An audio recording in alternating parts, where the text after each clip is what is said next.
Hello বন্ধুরা, আপনাদের কাছে যদি একটু সময় থাকে তাহলে অনুরোধ করব ভিডিওটি শেষ পর্যন্ত দেখার জন্য।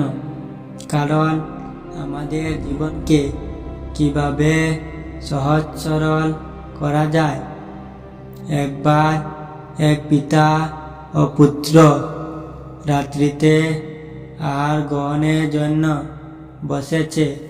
পুত্রের মা তালা করে সবজি ও পুড়ে যাওয়া রুটি তাদের কাছে নিয়ে এসেছে।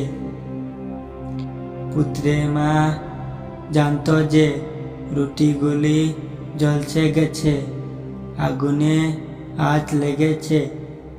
তাই তিনি খাওয়ার সময় নিজের ভুল স্বীকার করে ক্ষমা চাইলেন। তখন পুত্রের বাবা তার পত্নীকে বললেন, তুমি ভেবো না, চিন্তা করো না, আমার ঝলসে যাওয়া শক্ত রুটি খুব খেতে ভালো লাগে। এই কথা শুনে পুত্র অসন্তোষ অনুভব করল আর তার পিতাকে বলল, পিতা, আপনি সত্যি বলছেন?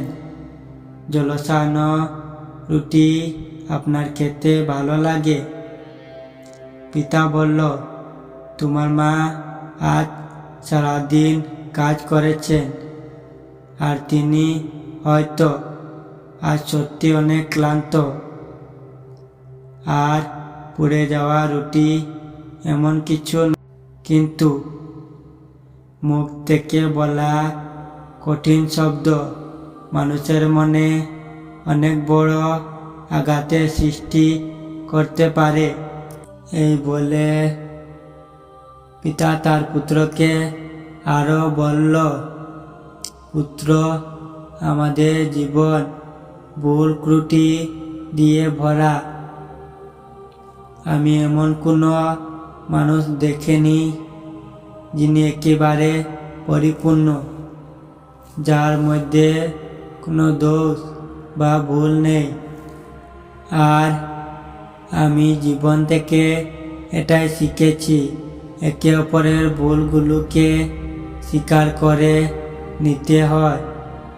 অন্যের ভুলগুলোকে ক্ষমার মাধ্যমেও একে অপরকে তার ত্রুটি দিতে পছন্দ করতে জানতে হয়। তবেই সম্পর্ক সফলতা আসবে। এই ঘটনা থেকে আমরা শিখতে পারি, একে অপরকে যদি ক্ষমা করতে শিখতে জানি তাহলে জীবন হবে অনেক সহজ, সরল ও আনন্দ ভরা, মধুময়। আর ভিডিওটি ভালো লাগে থাকে তাহলে ভিডিওটির পাশে থাকুন। ধন্যবাদ।